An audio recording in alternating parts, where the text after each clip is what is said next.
Hello guys, इस video में हम बात करेंगे डेथ सीरीज के सेकंड पार्ट की। अगर आपने इसके पहले पार्ट को नहीं देखा तो पहले आप उसे देख ले, लिंक मैंने डिस्क्रिप्शन में दे दिया है। अब हम देखते हैं कि चोई मरकर फिर से डेथ के पास पहुंच गया है। चोई बहुत रोता है क्योंकि टाई कंग कंपनी के सीईओ पार्क ने उसे और उसकी गर्लफ्रेंड को अपनी कार से कुचल कर मार दिया था। चोई पार्क को जान से मारने का फैसला करता है, लेकिन इससे पहले वह डेथ के गन को उठाकर उसे ही गोली मार देता है, लेकिन उसे कुछ नहीं होता क्योंकि मौत को कोई नहीं मार सकता। तभी डेथ जीशु का रूप ले लेती है। उसे देखकर चोई रोने लगता है, लेकिन उसे पता था कि वह डेथ है, इसीलिए वह डेथ से उसे असली रूप में आने के लिए कहता है। डेथ कहती है कि तुम्हारा किसी को मारना मेरे रूल के खिलाफ है, तुम किसी को नहीं मार सकते। इसके बाद डेथ अपनी गोली को इशारा करके उससे चोई को मार देती है। इस बार जब चोई की आँख खुलती है तो उसके हाथ में खून लगा था। वो उस जगह को देखने लगता है। वहाँ पर बहुत सारा ब्लड भी होता है, जिनमें से बहुत ही बुरी बदबू आ रही थी। तभी ब्लड के एक बकेट से मेमोरी भी निकलकर चोई के दिमाग में घुस जाता है, जिससे उसे पता चलता है कि इस वक्त वो जिसके शरीर में है उसका नाम जंग है, जो कि एक आर्टिस्ट था। लेकिन जब उसने एक आदमी की मौत से इंस्पायर्ड होकर एक पेंटिंग बनाई तो उसका वो पेंटिंग बहुत ही महंगे दामों में बिका, जिसके बाद उसने लोगों को मारकर उनके खून से पेंटिंग बनाना शुरू कर दिया। जियोंग ने 15 से ज्यादा लोगों को तड़पा कर मार दिया था और उसने उनके खून से पेंटिंग बनाकर बहुत सारे पैसे कमाए थे। जियोंग की पेंटिंग मिलियंस में बिकती थी। चोई को जब उसके बारे में पता चलता है तो वह बहुत ही ज्यादा घबरा जाता है, उसे उल्टियां होने लगती है। फिर वो जियोंग के एक पेंटिंग टूल से एक नुकीली चूड़ी को निकालकर यह डिसाइड करता है कि वो इस मंस्टर के जरिए उस मंस्टर को मारेगा जिसने उसकी गर्लफ्रेंड को मारा था। इसके बाद चोई उस जगह पर जाती है जहाँ पर पार्क ने उसे और जीशु को मारा था। उसे याद आता है कि जब वो मर रहा था तो पार्क ने जीशु का फेवरेट पेन गटर में फेंक दिया था। चोई उस पेन को निकाल लेता है। तभी चोई को यह भी याद आता है कि जब वो मर रहा था तो पार्क अपने असिस्टेंट से कहता है कि अगर डैड को पता चला कि मैं ड्रग्स लेकर गाड़ी चला रहा था तो वह मुझे सीईओ के पोजीशन से निकाल देंगे, इसीलिए वो यह इल्जाम अपने ऊपर ले ले। चोई उससे कहता है कि इसके बदले वो उसे ढेर सारे पैसे देगा और जब वह जेल से छूटकर बाहर आएगा तो वह उसे अपने एक सब्सिडी कंपनी का सीईओ भी बना देगा। जिसके बाद उसका असिस्टेंट कार का मेमोरी निकालकर गटर में फेंक देता है,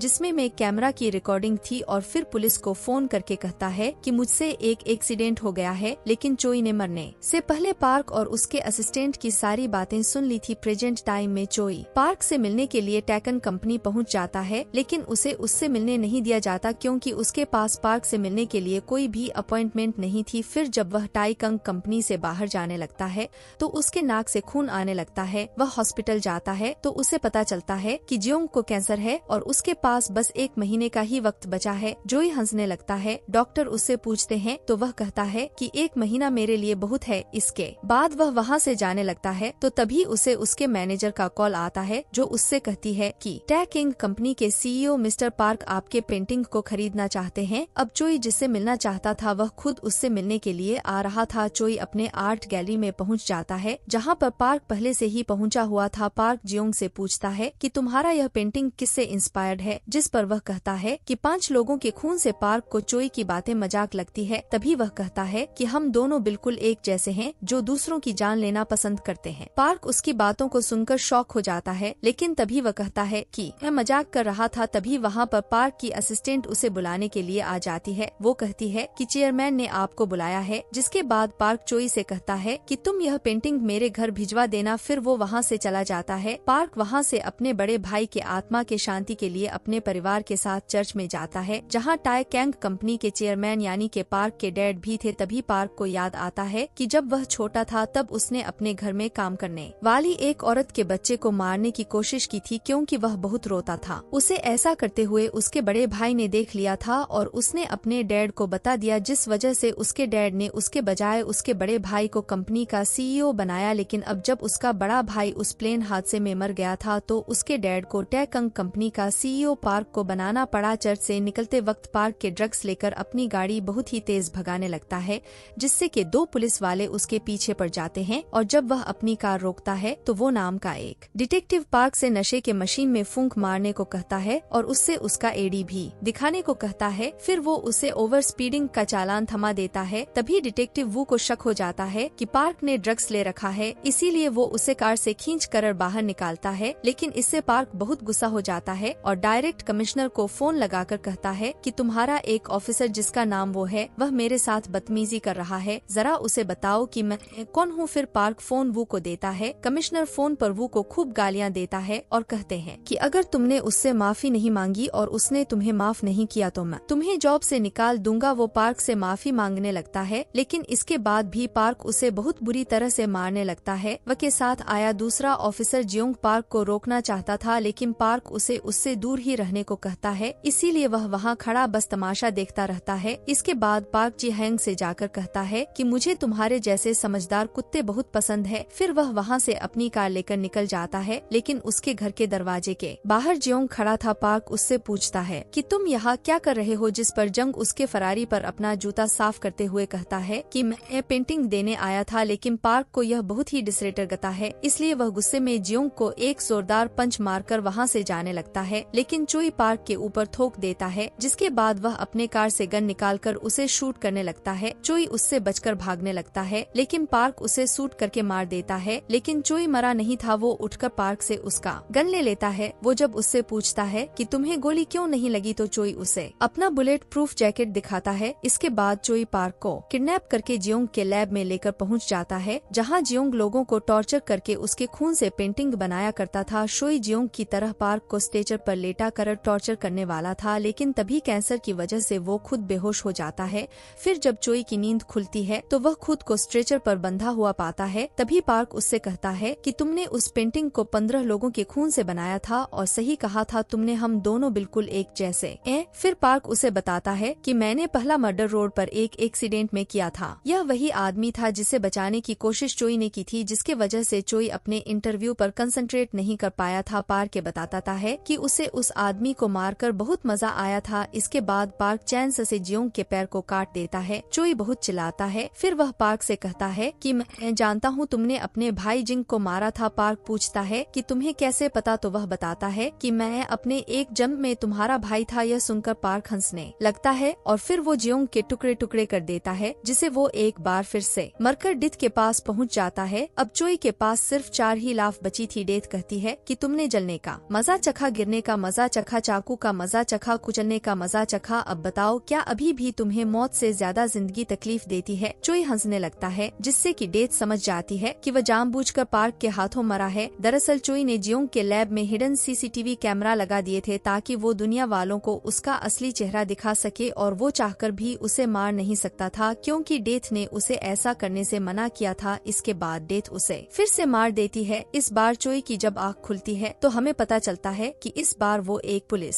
ऑफिसर के बॉडी में है, और यह वही ऑफिसर जी हैंग है जिसके कलीग को पिछली बार पार्क ने मारा था। वो एक चोर से डर कर भाग रहा था, लेकिन तभी वो उस चोर को मारकर पकड़ लेता है। तभी मेमोरी और बचोई के अंदर आकर घुसती है, जिससे उसे पता चलता है कि उसका नाम जी हैंग है। उसके डैड एक बहुत ही बहादुर पुलिस ऑफिसर थे, लेकिन एक क्रिमिनल को पकड़ते वक्त उनकी जान चली गई। फिर जब जी हैंग बड़ा हुआ तो वो भी अपने डैड की तरह एक पुलिस ऑफिसर बनना चाहता था, लेकिन उसकी मॉम अपने हस्बैंड की तरह अपनी बेटे को खोना नहीं चाहती थी, इसीलिए वो उसके पुलिस बनने पर बहुत परेशान और दुखी रहने लगी। जिसके बाद जी हैंग अपनी माँ से वादा करता है कि वह किसी भी खतरनाक काम में नहीं पड़ेगा और किसी भी हाल में अपनी जान बचाएगा। जिसके बाद सभी लोग उसे डरफल समझने लगते हैं। फिर एक दिन उसकी माँ मर जाती है, लेकिन फिर भी उसके अंदर का डर खत्म नहीं होता। तभी चोई की नजर किम पर पड़ती है, जो उसके साथ जेल में था, और पिछले एक जन्म में उसने उसे उस आदमी के कहने पर मार दिया था, जिसके बदले वो जेल गया था। शोई किम से कहता है कि तुम इसे छोड़ दो, जिस पर किम कहता है कि तुम यहाँ से चले जाओ, नहीं तो मैं तुम्हें जान से मार दूंगा। शोई कहता है कि तुम ऐसा पहले भी कर चुके हो। इसके बाद वह बड़े ही स्टाइलिश तरीके से उसे पकड़ लेता है, और वहाँ खड़े लोग उसका वीडियो बनाकर इंटरनेट पर डाल देते हैं। जी हयो के सीनियर और बाकी के ऑफिसर जब उसका यह वीडियो देखते हैं तो उन्हें अपनी आंखों पर यकीन नहीं होता कि वह जियोंग ही है। इधर जियोंग वू को लेकर जियोंग के घर पहुँच जाता है, और वहाँ से जाकर सीसीटीवी फुटेज एक पेन ड्राइव में ट्रांसफर कर लेता है। वो वहाँ का खूनी माहौल देखकर अपने सीनियर ऑफिसर और बाकी के फॉरेंसिक टीम को वहाँ बुला लेता है। फॉरेंसिक टीम वहाँ आकर एविडेंस कलेक्ट करना शुरू करती है। उन्होंने एक बहुत बड़े किलर का पता लगा लिया था। जी हैंग के सीनियर को यकीन नहीं होता कि वो जी हैंग ही है। उसे लगता है कि उसके अंदर भूत घुस गया है, लेकिन फिर वो उसे गले लगाकर अप्रिशिएट करते हैं। तभी जियोंग के घर के बाहर से पार्क गुजरने लगता है। शोई उसकी गाड़ी रुकवा आता है।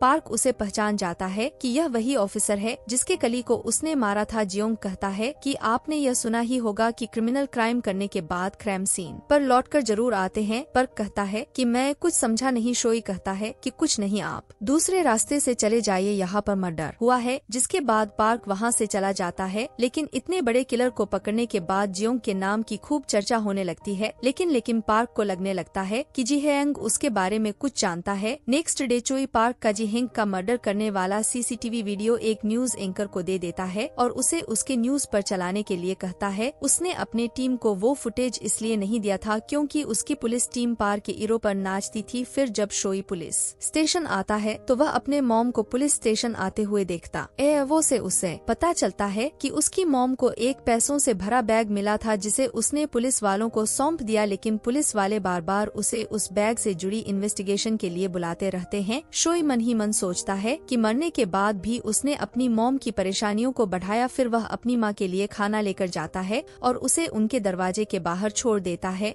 लेकिन जब वो वहाँ से निकल रहा था तो तभी पार्क का एक आदमी चोई को चाकू मार देता है, क्योंकि जिस एंकर को चोई ने पार्क का मर्डर करते हुए वीडियो दिया था उसने पार्क को सब बता दिया था। लेकिन चोई पार्क के आदमी को पकड़ लेता है, चाकू उसके हाथ में लगी थी। पार्क को जब पता चलता है तो वह जियोंग से मिलने के लिए पुलिस स्टेशन में चला आता है और उससे कहता है कि तुम वो सीसीटीवी फुटेज डिलीट कर दो, इसके बदले में मैं तुम्हें जो चाहिए वो दूंगा। लेकिन जियोंग उससे कुछ भी लेने से मना कर देता है। पार्क पूछता है कि तो फिर तुम मुझसे क्या चाहते हो, जिस पर चोई कहता है कि तुम्हारी जान। इसके बाद वह वहाँ से चला जाता है, लेकिन इसके बाद पर खुद पुलिस स्टेशन के बाहर जाकर एक कॉन्फ्रेंस बुलवा जिसमें वह कहता है कि मैंने एक आदमी का मर्डर किया है जिसने 15 लोगों की जान ली थी। वह मुझे भी किडनैप करके मारने के लिए गया था, लेकिन मैंने उसे मार दिया। जिसके बाद सभी लोग पार्क को मसीहा मानने लगते हैं जिसने बड़े बहादुरी से एक सीरियल किलर को मार दिया था। यह खबर सुनकर चोई बहुत परेशान हो जाता है, क्योंकि पार्क ने अपने प्रॉब्लम को बहुत ही अच्छे से अपॉर्चुनिटी में बदल दिया था। पुलिस भी पार्क का कुछ बिगाड़ नहीं पाती, वह आराम से छूट जाता है।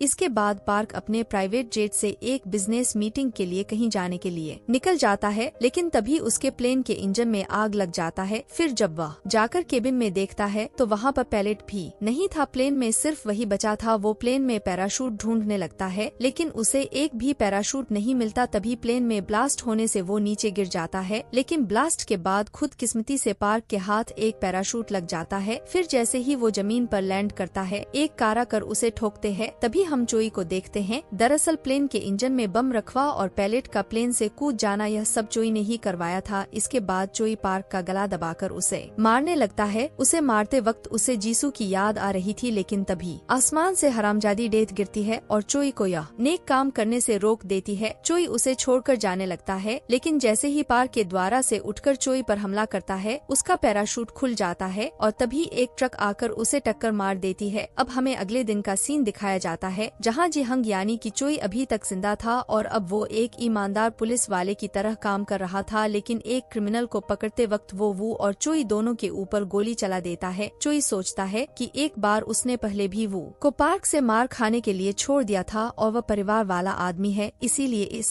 बार वह उसे कुछ होने नहीं देगा। जिसके बाद चोई वो को बचाने के लिए उस क्रिमिनल को पकड़ लेता है, लेकिन इस बीच उसे बहुत सारी गोली लग चुकी थी, मगर किसी तरह वह वो को बचाने के लिए क्रिमिनल को लेकर बिल्डिंग से नीचे गिर जाता है। बिल्डिंग से गिरकर चोई की फिर से मौत हो जाती है और एक बार फिर से वो डेथ के पास पहुंच जाता है। अब उसके पास बस 3 लाख बचे थे, लेकिन इस बार जोई मरकर खुश था, क्योंकि वो शहीद जो हुआ था। डेथ फिर से गोली मारती है। इस बार वो एक भिखारी के अंदर जिंदा होता है। तभी वह टीवी पर जी हयो के शहीद होने की खबर देखकर बहुत खुश होता है। लोग उसके मरने से बहुत दुखी थे, लेकिन तभी हम पार्क को देखते हैं जो उस एक्सीडेंट के बाद जिंदा बच गया था, लेकिन उसने अपनी दोनों टांग खो दिए थे। वह जी हयो के मरने की खबर सुनकर बहुत खुश था। शोई जी हयो के फ्यूनल में जा रहा था, लेकिन तभी उसे मेमोरी और आते हुए दिखती है, लेकिन इस बार वह उससे बचना चाहता था, क्योंकि वह सोचता है कि इससे शायद वो इस बार नहीं मरेगा। लेकिन तभी वह सीढ़ी से गिरकर मर जाता है। फिर जब उसकी आँख खुलती है तो वह फिर से डेथ के पास पहुंच जाता है। अब उसके पास बस 2 लेफ बची थी और हमेशा की तरह डेथ फिर से उसे गोली मार देती है। इस बार जब चोई की आँख खुलती है तो वह किसी मिडिल एज आदमी के अंदर था, वह कहीं जा रहा था। तभी उसे मेमोरी और भी मिलती है, जिससे उसे पता चलता है कि वो एक एम्प्लॉय है जिसकी एक बीवी और बच्चा भी है, लेकिन उसकी जॉब चली गई थी, इसीलिए वो एक कार के आगे आकर सुसाइड कर लेता है। लेकिन उसकी यह लाफ आगे की नहीं बल्कि पीछे की थी, जब चोई जिंदा था। दरअसल यह लेफ चोई की पास्ट लेफ में चली गई थी, जब वही आदमी उसके के सामने पार्क के गाड़ी के सामने आकर मरा था और चोई ने उसे बचाने की कोशिश की थी। चोई फिर से मरकर डिथ के पास पहुंच गया था, लेकिन अब उसके पास बस एक लफी बची थी। चोई कहता है कि चलो जल्दी करो, डेथ माँ के अंदर जिंदा हुआ था, मतलब कि अगला नंबर चोई के माँ का था। चोई बहुत परेशान हो जाता है और डिथ को कुत्ते, कमीनी, चुड़ैल, गंदी गंदी गालियाँ देने लगता है। तभी मेमोरी अब आकर चोई के अंदर घुसती है, जिससे उसे उसकी माँ की मेमोरी मिलती है, जहाँ से उसे पता चलता है कि उसके डैड के मरने के बाद उसकी माँ ने उसे किस तरह दिन रात काम करके पाल पोस कर बड़ा किया, लेकिन जब चोई मर गया तो उस पर क्या बीता वो दर्द अब चोई भी समझ सकता था। चोई बहुत रोता है और उसे अपने मरने पर बहुत अफसोस होता है। चोई कहता है कि खुद के मरने से ज्यादा तकलीफ अपनों के मरने से होता है। अब हम चोई को अपनी माँ को अपने पैर में दर्द की दवाई लगाते हुए देखते हैं। तभी उसे उसकी मॉम की सेविंग अकाउंट मिलती है, जिसमें वह चोई के घर खरीदने के लिए पैसे जमा कर रही थी। इसके बाद चोई अपने मॉम के बॉडी को लेकर हाइकिंग के लिए निकल जाता है। वह अपनी माँ को वो जगह दिखाना चाहता था जहाँ पर उसके डैड हाइकिंग के लिए आते थे। वहाँ का नजारा देखकर चोई की मॉम को बहुत अच्छा लगता है। तभी चोई अपनी मॉम से माफी मांगता है कि वो उसे छोड़कर चला गया, लेकिन वो उसे देख और सुन नहीं सकती थी। लेकिन वहाँ से वापस लौटते वक्त चोई की मॉम गिर जाती है। चोई अपने मॉम को मरने नहीं देता, वो उन्हें खींच कर सड़क पर लाता है। भले ही चोई जब चाहे अपनी मॉम को पोजस कर लेता था, लेकिन शरीर तो उसके माँ का ही था, जो कि अब बूढ़ा और कमजोर हो चुका था। नेक्स्ट डे जब चोई की आँख खुलती है तो वह हॉस्पिटल में होता है। वह अपनी मॉम को खुद को जिंदा रखने के लिए शुक्रिया कहता है। अब हमें 32 साल के बाद का सीन दिखाया जाता है, जहाँ हम देखते हैं कि चोई अभी भी अपनी माँ के अंदर जिंदा बचा हुआ है, लेकिन पूरे 32 साल तक वह अपने माँ के अंदर अपनी कमी को महसूस करता और अफसोस करता रहता है। फिर एक दिन चोई की मॉम की नेचुरल तरीके से मौत हो जाती है। फिर जब चोई की आँख खुलती है तो वो फिर से डेथ के पास पहुँच गया था। अब चोई के पास कोई भी लाफलान नहीं बचा था। इस बार चोई पहले तो डेथ के साथ थोड़ा फ्लर्ट करता है। वो कहता है, बेबी मैंने तुम्हें बहुत याद किया, लेकिन इसके बाद वो डेथ के सामने अपने घुटने टेक कर कहता है कि क्या तुम मुझे एक और जिंदगी दे सकती हो। वो उसके आगे एक और जिंदगी की भीख मांगने लगता है। वो कहता है कि मैं अपनी माँ को आखिरी बार सामने से गले लगाना चाहता हूँ, लेकिन तभी डेथ कहती है कि तुम जीत गए, तुम्हारी मौत नेचुरल तरीके से हुई, इसीलिए अब तुम्हारा हिसाब किताब भगवान करेंगे। डेथ अपने गन में बुलेट डालकर उसे रोल करती है और कहती है कि मैं तुम्हें एक और जिंदगी दे सकती हूँ, लेकिन यह एक डेथ गेम होगा। अगर गोली नहीं चली तो तुम भगवान के पास नहीं तो तुम्हें एक और जिंदगी मिलेगी। चोई जैसे ही गोली मारता है वो उस बिल्डिंग पर पहुँच जाता है जहाँ से उसने सुसाइड किया था, और उसे उसकी माँ का फोन भी आता है, यानी कि वो वापस से वहाँ पहुँच गया था जहाँ से उसने अपनी जिंदगी खत्म की थी। और इस वक्त पर उसकी गर्लफ्रेंड और मॉम दोनों जिंदा थी, और यही इस कहानी का एंड जाता है।